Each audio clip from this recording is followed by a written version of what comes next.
Sí. Bueno, pues mientras vienen los demás podemos ir empezando con el tema de por qué Shakespeare y no cualquier otro, ¿no? Es una pregunta un tanto, bueno, muy abierta, que se supone, o suponemos que tiene muchas interpretaciones, supongo que cada uno tiene su respuesta, pero bueno, teniendo a personas que tienen una visión mucho más clara de por qué Shakespeare, quién era o quién no era y tal, pues saldremos de alguna duda. Pero de todas formas puedo lanzar la pregunta primero a vosotros, ¿no? O a vosotras, en este caso. ¿Vale? ¿Por qué Shakespeare y no cualquier otro, no? ¿Qué es? Simplemente sensaciones, ¿no? Porque tampoco estamos aquí académicos que podamos dar una... Me refiero al público, ya yo no estoy hablando de vosotros, ¿no? Sí, sí. Pero... ¿Qué es lo que creéis que transmite Shakespeare que no tiene otro? ¿Por qué se le da tanta importancia? ¿Por qué Shakespeare lo conoce todo el mundo? ¿Por qué dices Shakespeare y todo el mundo sabe quién es? Y a lo mejor dices otra gran... otro gran personaje y lo conocen pues en ciertos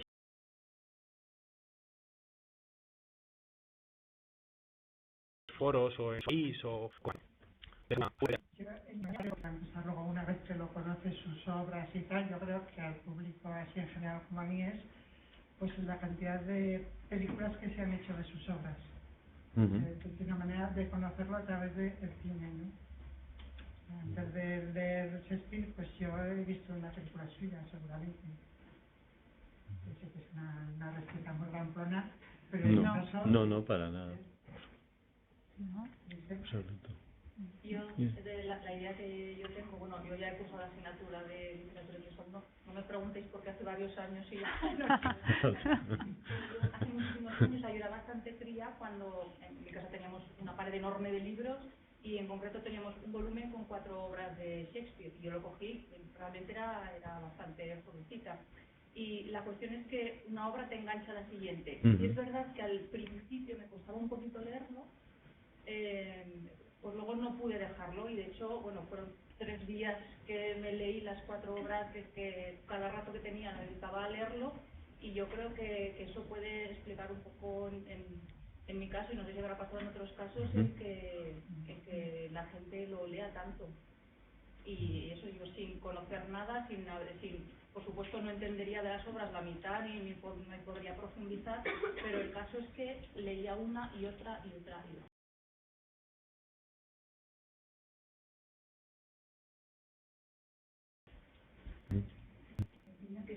Además, no sé, son temas tan universales y tan generales y tan de por la calle, porque cuando hablamos cuando así se han especificado, ¿no? Que si los celos, que si el poder, que si tal, esas de cosas, pues luego se te haya puesto casi el título de shakespeariano, pero es lo que hace que nos acerque cualquier personaje a nosotros, y hay veces que es duro de leer. Yo recuerdo que la primera obra casi que leí en mi vida en inglés fue La Tempestad y por poco me suicido. Sí. Hay cosas y cosas, ¿no? Entonces, pues ese matiz de Shakespeare hace que sea como más cercano incluso que Cervantes, porque Cervantes el tema del Quijote parece que es como muy específico de los personajes y Shakespeare toca todo. Toca todo. Me ha llamado mucho la atención el desconocimiento casi que hay de Shakespeare, todo lo que estabais poniéndolo todo entre dudas. O sea, puede que sea él, pero puede que no, puede que la obra se le atribuya, pero puede que no, puede que muriera aquí o puede que no. Así como Cervantes sabemos, se quedó banco fuera de tanto, sabemos muchas cosas, Shakespeare es un poco ahí, no sería un bloque de gente que escribió obras en conjunto. Bueno, podría ser, sí. Más opiniones, sí. Yo creo que también una de las grandes cosas de Shakespeare es que no solamente ha sabido construir grandes tramas, sino muy buenos personajes secundarios, por ejemplo.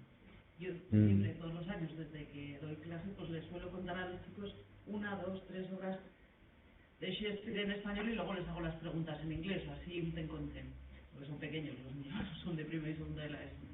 Y me chocan mucho cómo son capaces de emocionarse, por ejemplo, Romeo y Julieta, casi más con un Mercucho que con un Romeo, por ejemplo. Y entonces dices, caramba, o bueno, digo porque es uno de los que siempre se quedan muy así, luego siempre se acuerdan casi más de él que de la trama principal, pero sí me gusta mucho cómo construye el universo, porque es una red muy bien testada.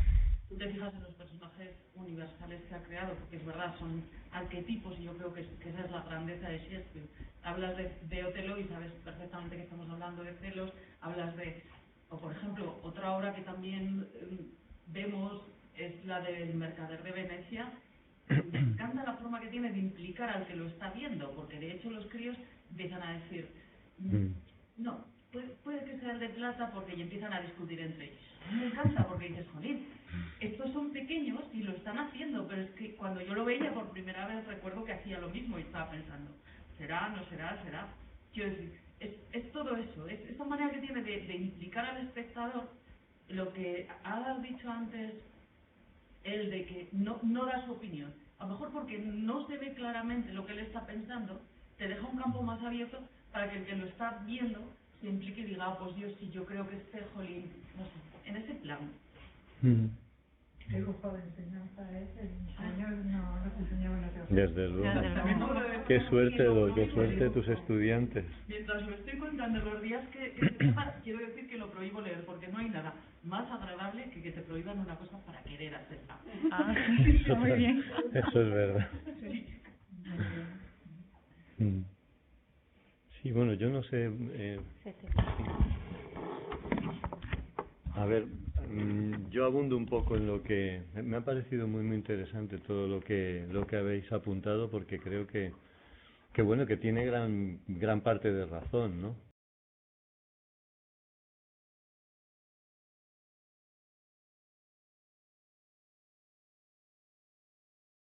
Y yo tengo una confesión. Uno era los Beatles y el otro era Shakespeare. Eran como dos grandes hitos dentro de mi historia personal. Recuerdo haber visto, claro, yo accedí al teatro muy tarde pero veíamos, claro, en la televisión, en la única cadena que se veía en la provincia donde yo vivía, que era la 1, pues ponían el Estudio 1.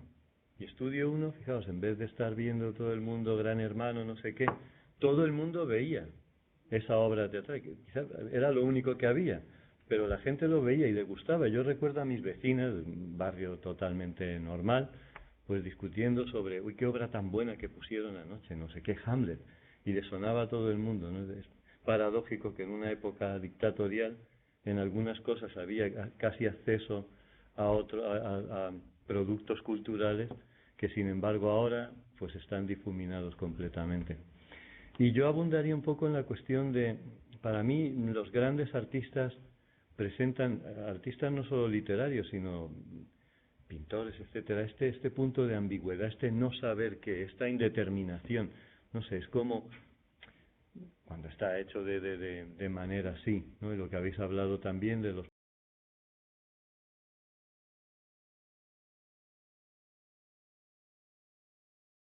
personajes secundarios, totalmente.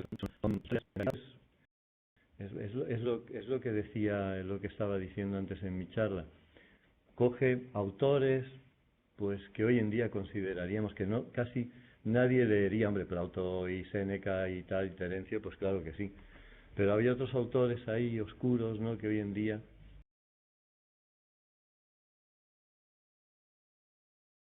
pues que en aquellos tiempos tenían éxito, los leían, pues las convertía en arte, ¿no?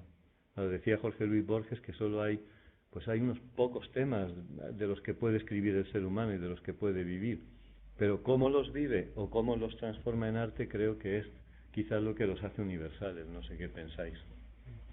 Yo estoy totalmente de acuerdo y creo que es un cúmulo de cosas, ¿no? Que a lo mejor se podrían unir todas las opiniones que aquí hay para poder decir por qué Shakespeare. No solamente hay un motivo, yo creo que hay muchos motivos, ¿no? Y todos confluyen en un solo autor.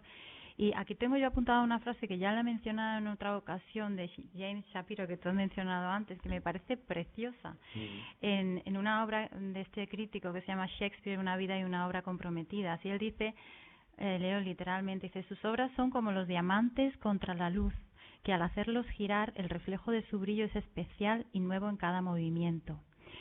Es decir, que no importa el número de veces que leamos una obra suya, si lo hacemos con detenimiento, siempre le vamos a ver ángulos diferentes de una misma escena o de un mismo verso. No tenemos que irnos a una escena en general, sino un mismo verso. Lo ves interpretado de 1000 maneras diferentes. Y hay veces que he podido ver un montón de Hamlets, un montón de veces Macbeth, dirigidos por diferentes directores, y de repente se te ilumina esa luz y dices, es verdad, ese verso se puede interpretar de esta forma o de esta otra. Es que la ambigüedad o la contradicción, hay diferentes resonancias en muchísimos versos, ¿no? Y dependiendo de quién lo lea y cómo lo lea en cada momento.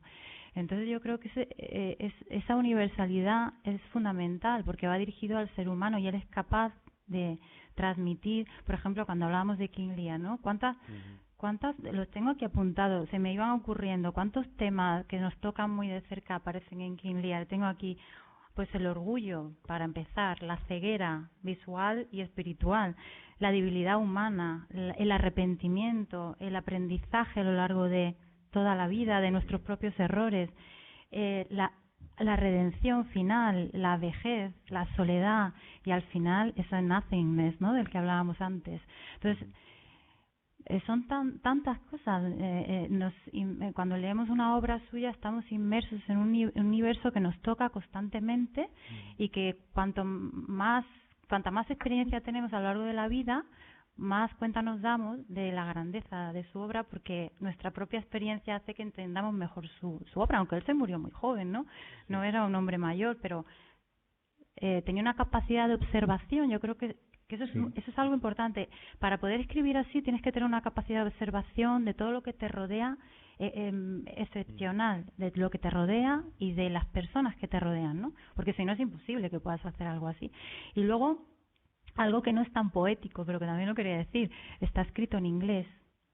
Cervantes en castellano, aunque haya millones de personas en el mundo, pero primero está escrito en inglés, llega a muchísima gente, y segundo, el mundo anglosajón es mucho más práctico y ha sabido hacer de Shakespeare, como a lo mejor vamos a ver ahora, un icono, un mito, y lo ha sabido vender de muchas maneras diferentes, y una forma de venderla ha sido a través del cine, y el cine nos llega de una manera más rápida, ¿no?, más instantánea, y a lo mejor nos llama la atención y nos hace ir al libro. Nosotros no sabemos vender nuestros productos, y me da pena llamar a Shakespeare un producto, pero realmente ellos lo tratan como un producto, y es así.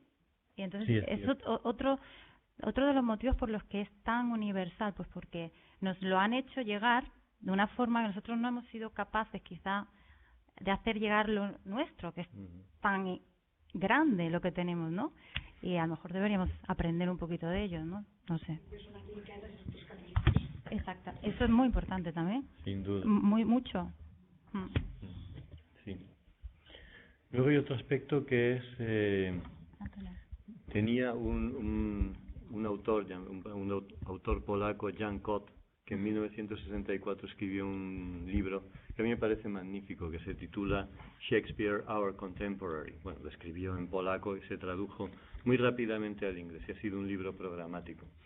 Yo insistiría, y esto ya es un apunte pedagógico, ¿no?, a los estudiantes, ¿no?, de esta asignatura y de otras asignaturas que tengan que ver con Shakespeare, ¿no?, es el hecho de que es importante. O sea, por supuesto Shakespeare es nuestro contemporáneo, es decir, lo estamos viendo, ¿no?, es decir, lo leemos, nos dice cosas, nos llega, conectamos con él. Por ejemplo, yo no he tenido nunca, por suerte, el problema que tiene Hamlet, pero cuando vi por primera vez Hamlet, y era un chaval, yo me identifiqué con lo que estaba pasando ahí, ¿no? Y decía Coleridge aquello de I have a smack of Hamlet myself. Tengo una pizca de Hamlet también yo. Todos, y King Lear, que es el problema de la vejez, seguramente lo entenderé mejor más adelante, pero bueno, creo que ya lo voy entendiendo bastante, ¿no? Y también es importante que los estudiantes, el público también de una obra de Shakespeare, al acercarse a él, se convierta en contemporáneo de él también, que estudie esta contextualización que hemos venido haciendo, y que luego continuarás tú haciéndolo también, Marta, ¿no? Esta cuestión de acercarse también a sus textos, entendiéndolos no solo desde una perspectiva impresionista, sino entrando en lo que es el texto, en su contexto, ¿no? En su contextualización y en todos esos elementos que nos hacen entender mejor lo que es pues a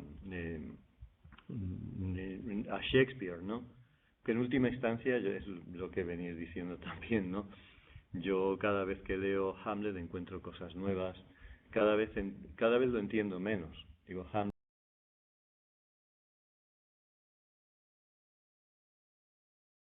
como digo aquí, como realmente pues he escrito mucho y seguramente pongo cosas que pienso en ese momento, pero que otras veces me releo a mí mismo, pocas veces pero me releo y digo, bueno, pues esto ahora mismo ya no lo pienso exactamente igual, o este verso exactamente no quiere decir lo que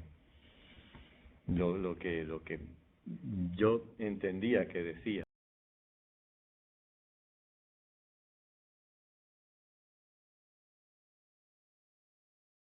¿No? Y pues eso yo creo que es importante entonces y percibirlo, ¿no? A través de esa perspectiva. No, yo lo único, pues ahondando un poco en el brillo, ¿no? Del diamante, y lo que estáis compartiendo un poco, lo que a mí me parece es que todo está ahí y depende de las circunstancias personales y vitales que estés pasando en ese momento, brilla una parte o brilla otra. Pasa en otras situaciones de manera menos brillante, ¿no? De repente te ha sucedido algo, has tenido un accidente de tráfico y de repente solo ves noticias de accidentes de tráfico. Dices, ¿es casualidad o no? No, es que estás predispuesto a ver eso. Entonces, la predisposición por la situación personal, académica, has hecho este curso, lees a Shakespeare y dices, ay, si leí esto ayer y hoy lo veo de otra manera. Es decir, la evolución personal de cada uno hace evolucionar las obras también contigo mismo. Por eso, seguramente, el Antonio que escribió aquellas palabras no eres tú, sino que el todo fluye de Heráclito nos sirve, ¿no? De alguna manera, es mi punto de vista también, un poco por conocimiento personal y ver las cosas pues diferentes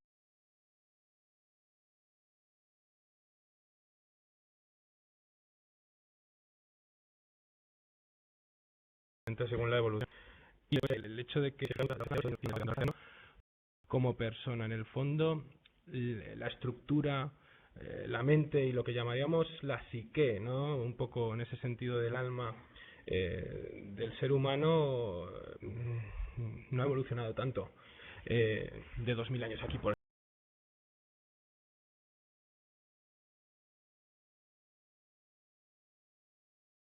ejemplo, ¿no? Y los problemas de túnicas y los mismos que hay ahora. Da igual la ropa que te pongas. Entonces, ese autoconocimiento, yo pienso que de gran psicólogo, de Shakespeare, es el que hace que nos llegue a nosotros como si fuese un amigo que está contándonos lo que le pasó ayer y cómo lo está viviendo. Es una percepción que tengo yo. Como es una mesa redonda, pues digo lo que vale, me parece. ¿Alguna cosa más?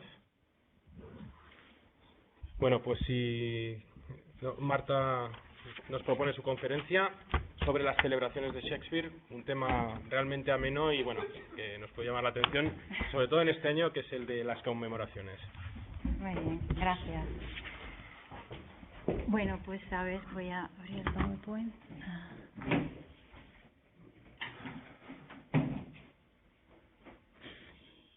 Muy bien, pues yo voy a hablar de conmemoración, que realmente hablar de conmemoración es hablar de lo que estamos haciendo justamente ahora.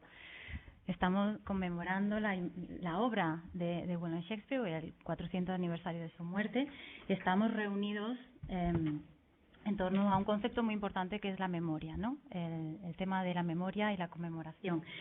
En Stratford, el 23 de abril del 2016, los actos de conmemoración fueron múltiples, muchísimos. De hecho, he estado contando esta mañana cuántos hubo y hubo 22 actividades diferentes, desde las 9 de la mañana hasta las 10 de la noche, Stratford, no sé si lo conocéis, pero es una ciudad muy pequeñita y 22 actividades simultáneas por toda la ciudad son muchísimas. Entonces he decidido centrarme solamente en una, que es la más importante, que es el desfile, que tuvo lugar a lo largo de toda la ciudad desde las 10:15 de la mañana hasta las 12 menos 10 y bueno, se llama Shakespeare's Birthday Parade.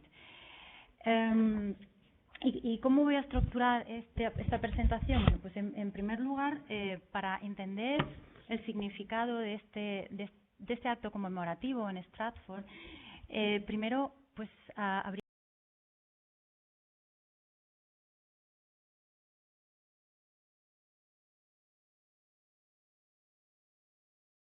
que hablar de conexión y entender un poco la simbología de algunos aspectos de la ciudad, de la conexión con el autor y también entender un poco el origen de la tradición, porque no es un desfile que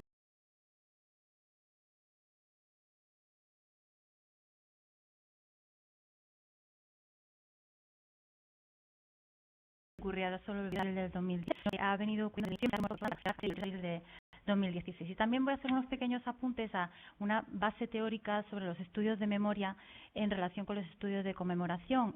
Yo soy miembro de un proyecto de investigación que lidera la profesora Clara Calvo de la Universidad de Murcia, es catedrática de literatura inglesa y hoy en día pues es la persona de referencia a los estudios sobre Shakespeare en España y fuera de España. Fuera de España es una figura bastante importante. En España es una de las principales con respecto a los estudios shakespearianos. Y tengo la suerte de formar parte de su equipo y trabajamos sobre Shakespeare y conmemoración. Y en nuestros estudios pues, se utilizan determinados autores. Yo voy a hablar un poquito sobre ellos para que entendamos un poco cómo se estudia el tema de la memoria en relación con los actos conmemorativos. Pero bueno, como no tenemos mucho tiempo, voy a empezar aquí estamos.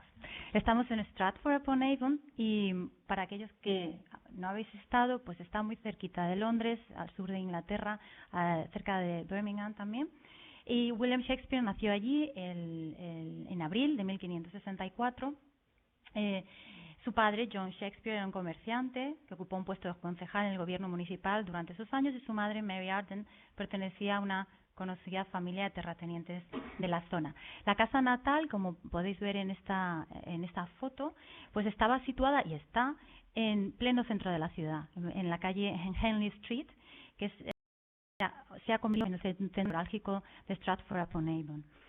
En 1847 esta casa la compra una fundación que se llama The Shakespeare Birthplace Trust y la compra para preservar la memoria del autor y su obra. Esta fundación, The Shakespeare Birthplace Trust, está compuesta por The Shakespeare Center, que es un archivo fantástico sobre muchísima documentación, no solamente crítica sobre la obra de Shakespeare, sino documentos desde el siglo XVI muy importantes relacionados con su vida y con su obra. Trabajar allí es un auténtico lujo. Yo he tenido la suerte de estar trabajando allí en mayo y esta casa, este edificio está justamente pegado también en Henley Street, pegado a la casa de William Shakespeare. Shakespeare estudió muy cerquita de Henley Street en una grammar school que aquí veis, llamada King's New School en High Street, que era la escuela primaria en Stratford en aquella época, y él estudió allí no se sabe con certeza tampoco, pero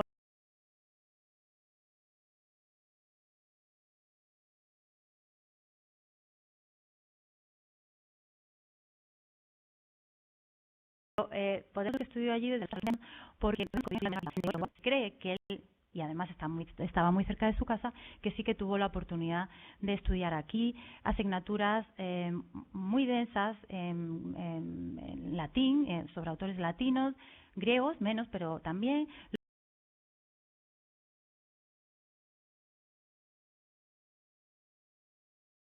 lógica o retórica.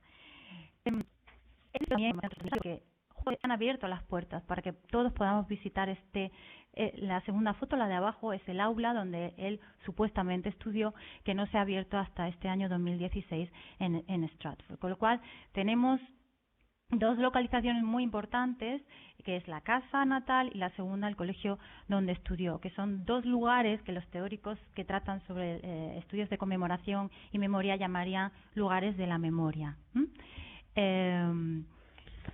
Y el desfile del que hablaré más tarde pasará por esos dos lugares de la memoria tan importantes.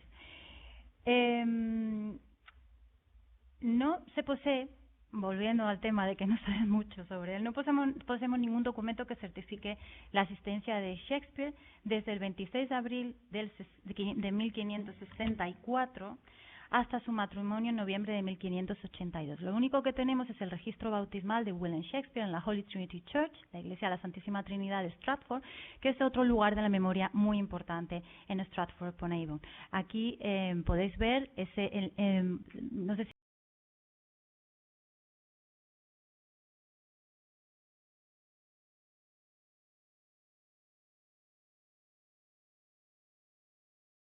lo veis bien, 1504, y en la se tiene una documentación en la que nos dice que se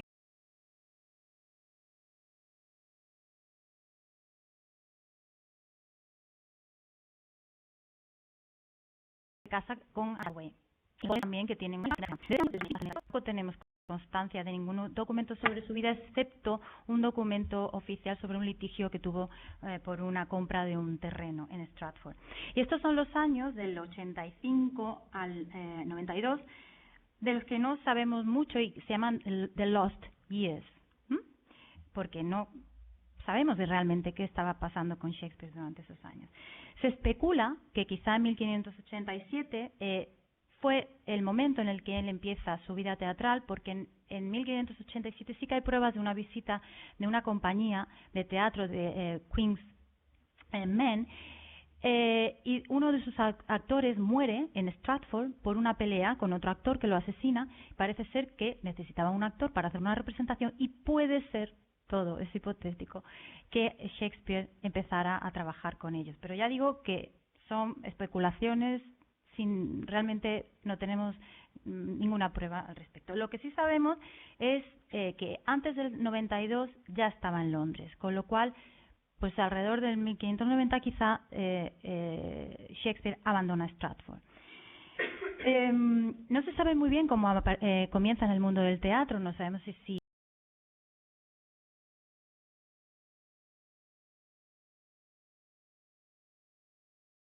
comienza como actor, o como trabajador en Shakespeare, puede tirar de guardar los caballos de las personas que iban al teatro, pero tampoco sabemos si era él o no. Lo que sí está claro es que para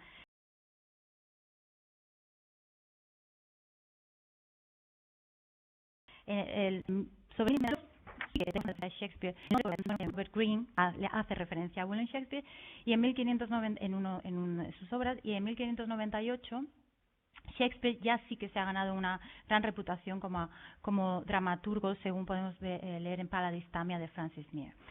En 1598 es por primera vez aparece su nombre en la portada de una de sus obras, en Love's Labour's Lost, y no sé si lo podéis leer bien aquí, pero dice, as it was presented before Her Highness, se representa ante la reina Isabel I.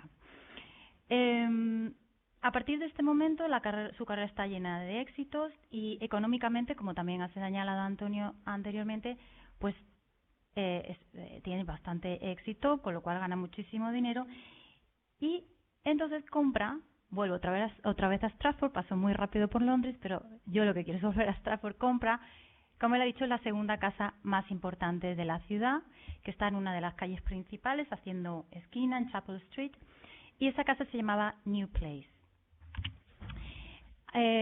New Place será otro lugar para la memoria, por el que pasa la procesión en Stratford. Esta es una reconstrucción de cómo podía ser la casa en 1597, cuando Shakespeare la compra. Y se cree que alrededor de 1610 Shakespeare regresa a Stratford y vive en esta casa hasta 1616 que muere, y ahí escribe sus últimas obras.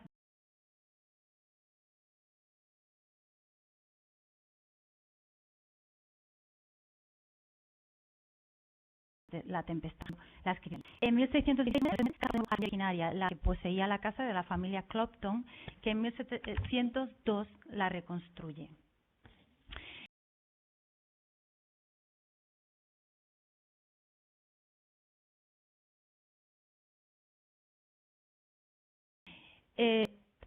Entonces derriba la casa porque no recibe permiso para ampliar su jardín. Esto provoca tal convulsión en la ciudad, porque era la casa donde había vivido William Shakespeare, que Gastrell se tiene que ir de Stratford. Y en 1876 la fundación que mencionaba anteriormente, de Shakespeare Birthplace Trust, compra el terreno de The New Place y se convierte en todo el solar en un precioso jardín conmemorativo. En el año 2016, esta casa se convierte en un lugar para la memoria muy importante en Stratford. Se publica este libro titulado Finding Shakespeare's New Place, escrito por 3 académicos muy importantes, Paul Edmondson, Kevin Coles y William Mitchell. Está basado en un proyecto arqueológico, Dig for Shakespeare, que empezó en el año 2010. Y en este proyecto arqueológico, bueno, pues descubrieron cómo era la estructura de la casa, objetos relacionados con la familia, pudieron reconstruir un poco la vida social de Shakespeare y su familia en Stratford, y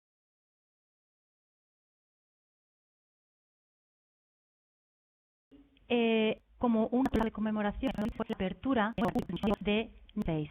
Ahora podéis, si vais a Stratford, podéis entrar por primera vez, lo abrieron en agosto, y realmente lo que han hecho ha sido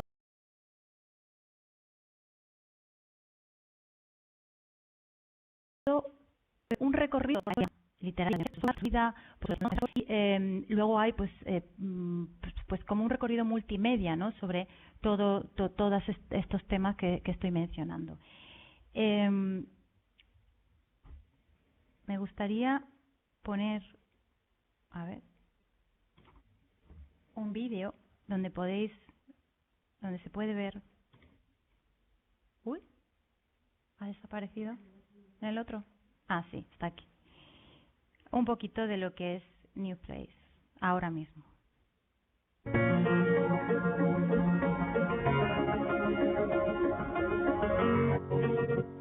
This is Shakespeare's New Place. This is the ground where his family home once stood, where he was a husband, father, businessman, and yes, a writer. At the time when he gave us his greatest work, this is where he lived and where he died.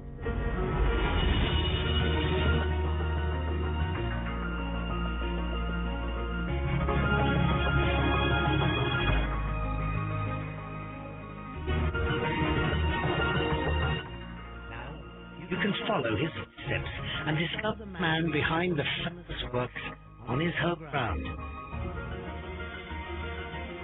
400 years on, the power of human imagination is once more at the heart of New Place.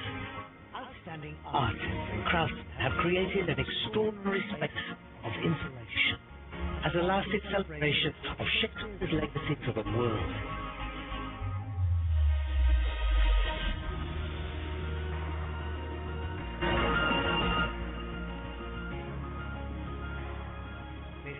Major new heritage landmark, a place to let your imagination soar, as Shakespeare did when he lived here. A place of surprises, a place to dazzle your senses, a place to relax, a place to make memories.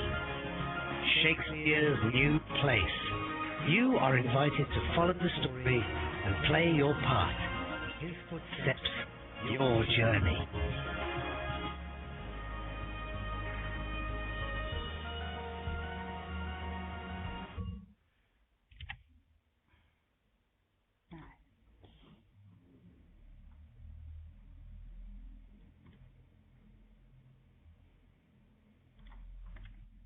y es justo en esta casa donde se pueden rastrear los orígenes de la veneración de la obra de Shakespeare a principios del siglo XVIII en Stratford-upon-Avon. Solo un siglo después de su muerte se empieza a percibir en Stratford el aumento de visitantes que llegaban a esta pequeña ciudad en busca de alguna huella del autor, por mínima que fuera. Y había dos lugares que eran los más visitados. Uno de ellos era el monumento funerario a Shakespeare en la Holy Trinity Church,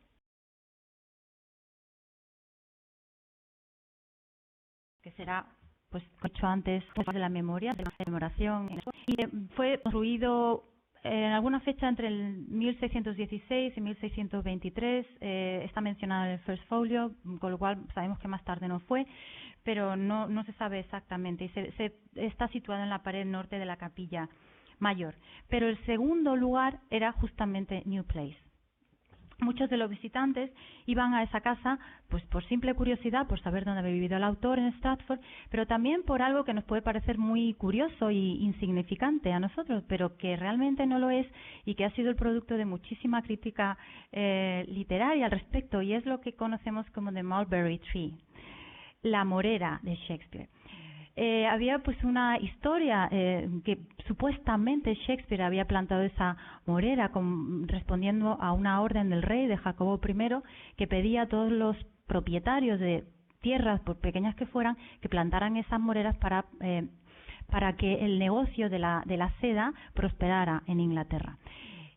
Como se sabía tan poco sobre Shakespeare, como se sabe tan poco, el hecho de que pareciera probada que esa morera la había plantado él, hacía que muchísima gente fuera simplemente a ver el árbol. Y en 1753, pues este reverendo Francis Gastrell estaba realmente cansado de tanta visita y cortó el árbol. Cortó el árbol, y lo que produjo fue pues que todos los visitantes que iban se quedaran pues perplejos cuando veían que el árbol no estaba, pero los propios ciudadanos de Stratford lo que hicieron fue romper ventanas, casi destrozar la casa como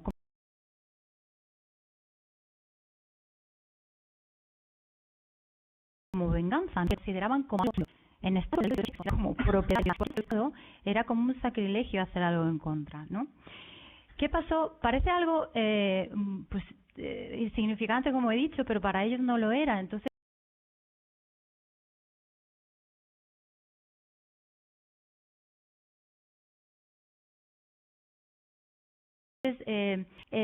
dar el árbol. ¿Qué hizo? Pues que se hicieron souvenirs.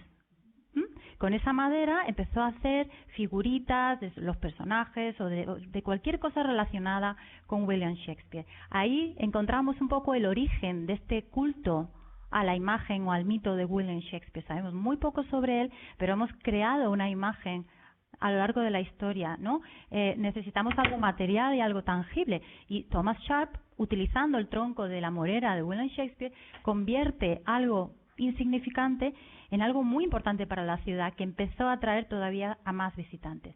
Y a uno de los visitantes que atrajo en el año 1742 era nada más y nada menos, esta es la morera verdadera, porque bueno, hay muchas plantadas en New Place ahora y en otros lugares de Stratford. Uno de esos visitantes no era nada más y nada menos, decía antes, que David Garrick, que era en el siglo XVIII era el actor shakespeariano más reconocido de la época, y era además dramaturgo y era también un empresario teatral muy importante. Él fue en 1742 a Stratford a visitar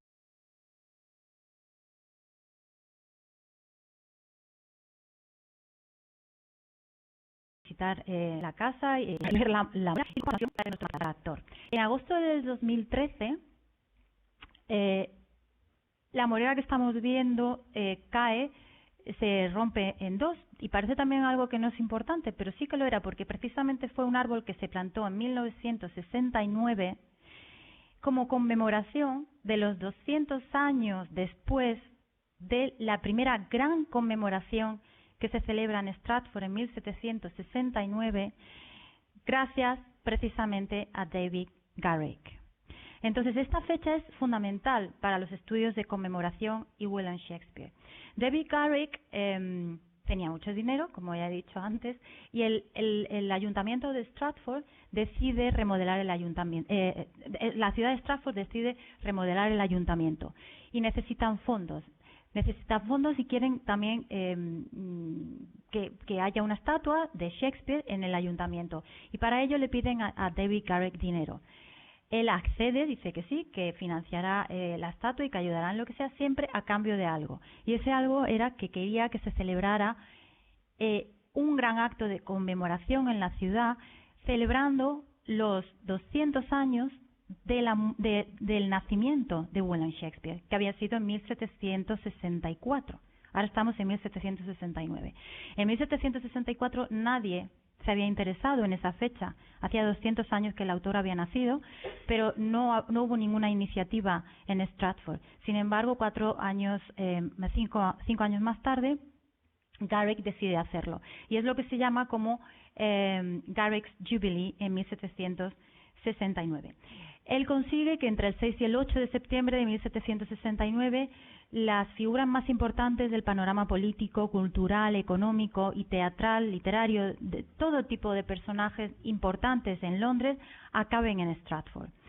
Y entonces este acontecimiento conmemorativo se convierte realmente en el origen de los actos de conmemoración que luego tienen lugar a lo largo del siglo XIX y a lo largo del siglo XX. Según Jonathan Bate, que es uno de los críticos shakespearianos más importantes, tras el jubileo de Garrick, como podéis ver aquí, Shakespeare se erige como the national poet, and for many people not merely a poet, but a god. Entonces partimos de 1799 como fecha crucial en Stratford, como celebración y conmemoración de la figura de William Shakespeare tras 200 años de su nacimiento.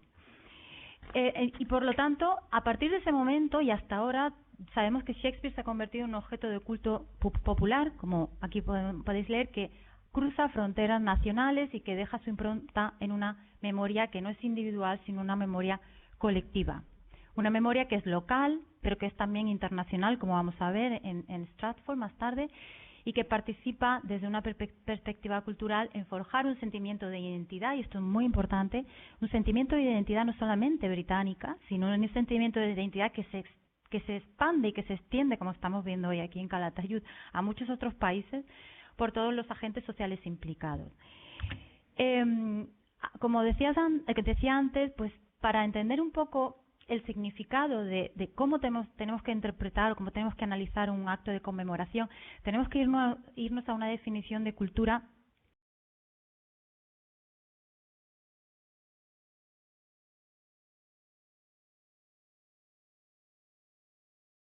como en la que Clifford symbols of inherited conceptions expressed in symbolic forms by means of which men communicate, perpetuate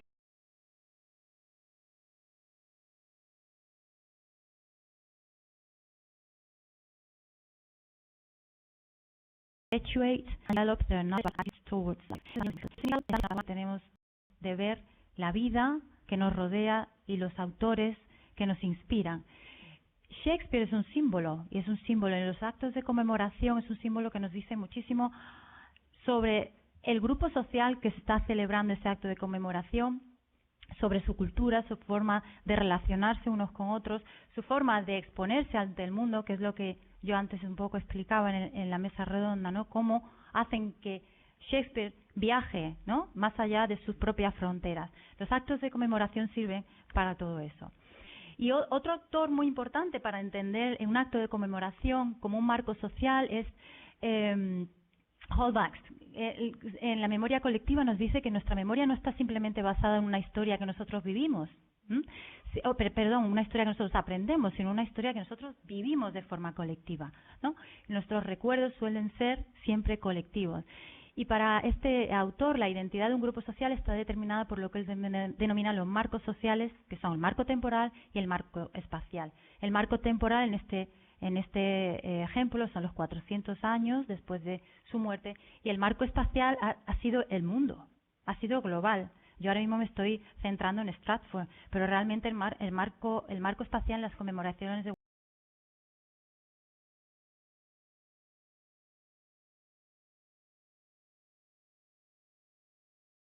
William Shakespeare convertido en un local. Un acto de decoración no solamente va hacia el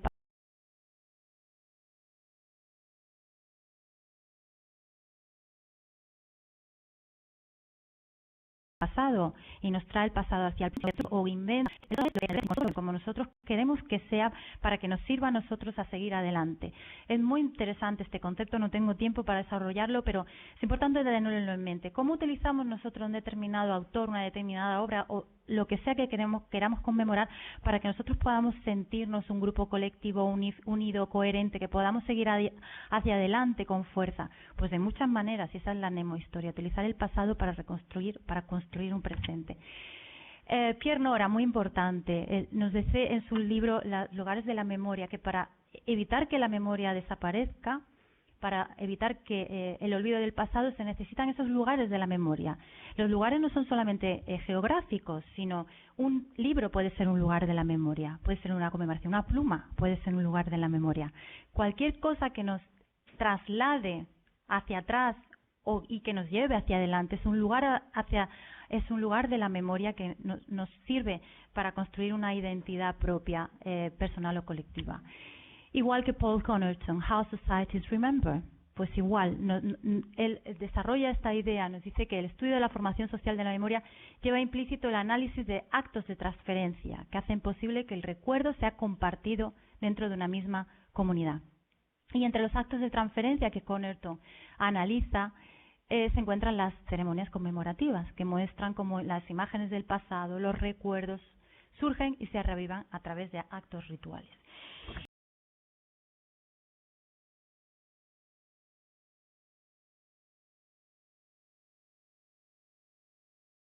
Estos actos rituales son acciones teatrales que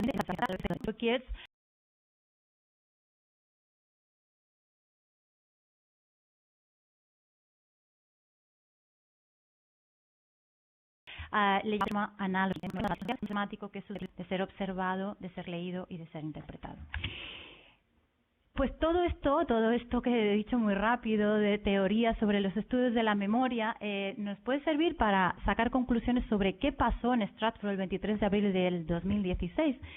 Pero también deberíamos saber un poquito de historia sobre The Shakespeare Club. The Shakespeare Club fue una asociación que se crea en 1824 y que incluía a figuras insignes de la época en el campo de la literatura y el teatro principalmente. Y fue el Shakespeare Club el que decide en 1824 que cada 23 de abril de cada año iban a celebrar un acto de conmemoración para celebrar el cumpleaños de William Shakespeare. El festival se celebró también en 1833 y en ese año se lee una proclamación en la que señalaba que el rey Jorge IV le daba al The Shakespeare Club un permiso especial para que se añadiera a su nombre el prefijo de Royal Shakespeare Club.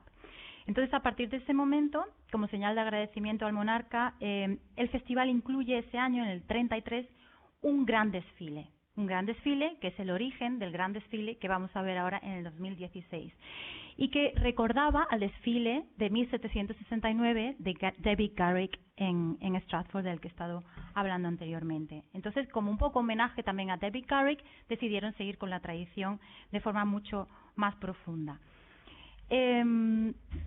Podríamos hablar muchísimo sobre los finales del siglo XIX, cómo se fueron celebrando.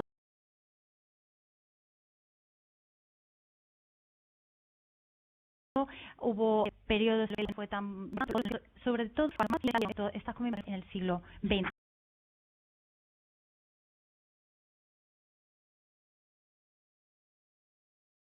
A pesar de las guerras, a pesar de todo, cada año en abril y al año 2016 en el que se sigue con la tradición. Entonces, lo que quiero que quede claro es que esta procesión en el año 2016 no ha sido una procesión que de repente se ha hecho para celebrar este 400 aniversario, sino que su origen está en 1769, luego se retoma con mucha más potencia en 1824. En 1864 se celebra el 300 aniversario de su nacimiento, también con una gran celebración, y llegamos ahora mismo al 2016 en Stratford. Esta es la portada del Stratford Herald, del periódico de Stratford, celebrando el 400 aniversario.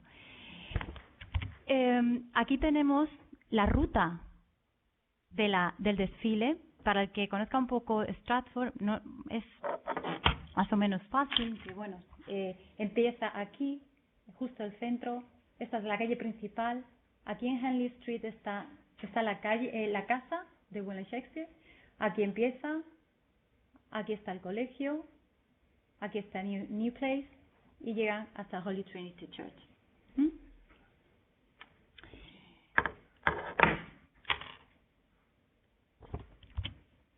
Este es justo el comienzo, justo el comienzo de la procesión. Era la rotonda inicial, es el punto de partida. Como veis, hay como un pequeño féretro que recorren por toda la ciudad hasta llegar a Holy Trinity Church, donde hacen una ofrenda de flores. Y el propósito, por supuesto, es reforzar esa identidad nacional británica. Utilizan a Shakespeare continuamente para eso. Pero tiene un carácter internacional impresionante, como también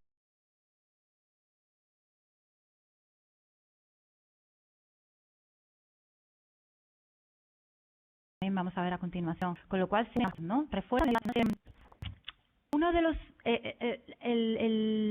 el desfile comienza con un acto que a mí me parece muy significativo, y que eso se ha añadido en los últimos años gracias a una iniciativa de Gregory Doran. Gregory Doran es este señor que está aquí en el desfile y es el director artístico de la Royal Shakespeare Company.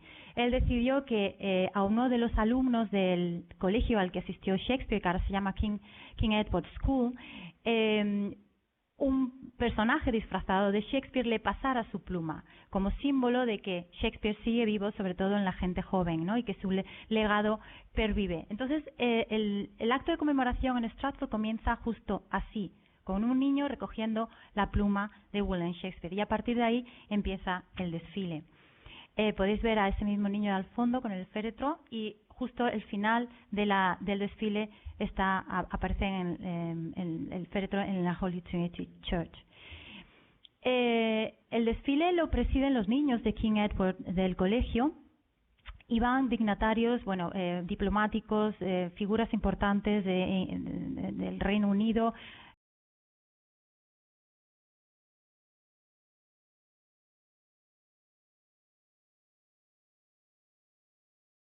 en todos los de la cultura, del político, personas había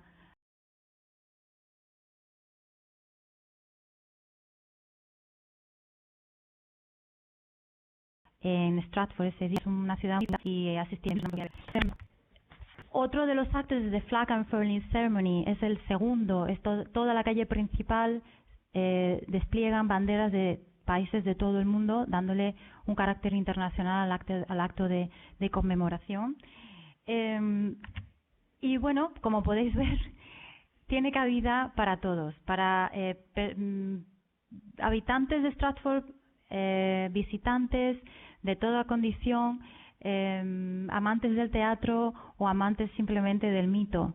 Muchos son amantes del mito, muchos son amantes del teatro, y muchos van pues porque consideran que tienen que rendir homenaje a su propio país. Va mucho más allá que del teatro y de la propia literatura. El carácter internacional, esta es la casa de Shakespeare, está claro. Había representantes de todas las culturas, y bueno, la foto lo dice todo por sí misma, creo yo. Uno de los actos más innovadores de este año fue un funeral jazz.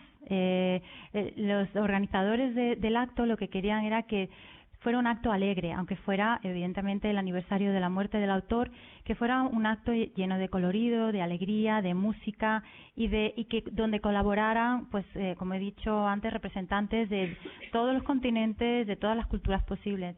Entonces decidieron introducir pues este carácter festivo con un funeral jazz, que bueno, consiste en una celebración funeraria en la que una banda de música de jazz acompaña hasta al féretro, hasta el cementerio, y durante la marcha pues la banda toca piezas e himnos fúnebres, pero una vez que el cadáver es depositado en el sepulcro, eso es lo que suelen hacer en New Orleans, el tono de la música cambia radicalmente y se convierte en una fiesta más que en un funeral. La cita anterior es de un profesor, el profesor Michael Kuczynski de New Orleans, de Tulane University, que explicaba por qué él consideraba que era apropiado incluir este tipo de funeral en este desfile. Y nos dice, este jazz funeral is a kind of pilgrimage that is especially appropriate for New Orleans, as a city that since the 18th century has had a special love affair with Shakespeare and his works. It is reflected, for instance, in the city's Shakespeare Club, the performances of the New Orleans Shakespeare Festival at Tulane, and the popularity of courses in Shakespeare at the university. Los organizadores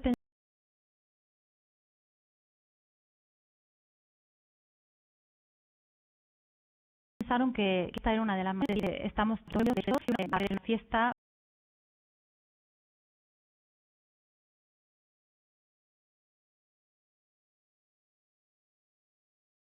pues era también una configuración. Mandaron un boceto de cómo querían que la máscara fuera, hasta que se eligió la definitiva, la ganadora, y en Stratford durante todo el desfile había 10.000 personas con la máscara de Shakespeare. El simbolismo yo creo que está clarísimo. Shakespeare en realidad no hay 10.000, hay 10 millones de Shakespeare, lo que hemos dicho antes, ¿no? Es el diamante de James Shapiro, no da igual, o sea, cómo lo mires y cuándo lo mires, siempre vas a ver algo diferente dependiendo de cómo cada uno mire ese brillante. Pues cada una de las caras que estaban allí, pues son seres humanos diferentes y son diferentes Shakespeare. A mí me parece que la idea es muy simple pero muy significativa, ¿no? Y la memoria colectiva en ese instante en el que todo el mundo se puso la máscara de William Shakespeare, pues surge, ¿no? Resurge y crea pues un presente que, bueno, ojalá todos nuestros presentes en todos los sitios fueran así, ¿no? De esa manera tan unificada y tan consensuada como fue en Stratford, ¿no? Todo el mundo estaba de acuerdo en que en Shakespeare hay una profundidad que nos enseña mucho sobre el ser humano y en cómo podemos todos unirnos por una causa común. Aquí hay otra foto, parece que de familia, porque hay habitantes, visitantes, Stratford, de todas las edades, de todas las condiciones, y lo más bonito es que quisieron que los niños participaran, que fueran uno de los principales protagonistas, ¿no? Para que pudieran continuar con el legado de la obra de Shakespeare. Y aquí lo tenemos. Shakespeare estaba entre el público como uno más, compartiendo su obra. Y bueno, esta foto pues a mí me parece que era muy significativa. El final del desfile fue en la Holy Trinity Church. Aquí vemos al príncipe Carlos. Me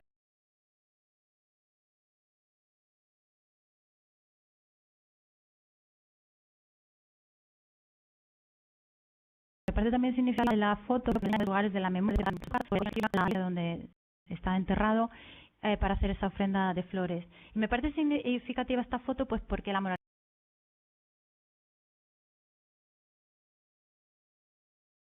fue muy importante, que digamos la importancia que le dio a las monarquías y cómo la monarquía tenía un carácter dramático muy importante y teatral.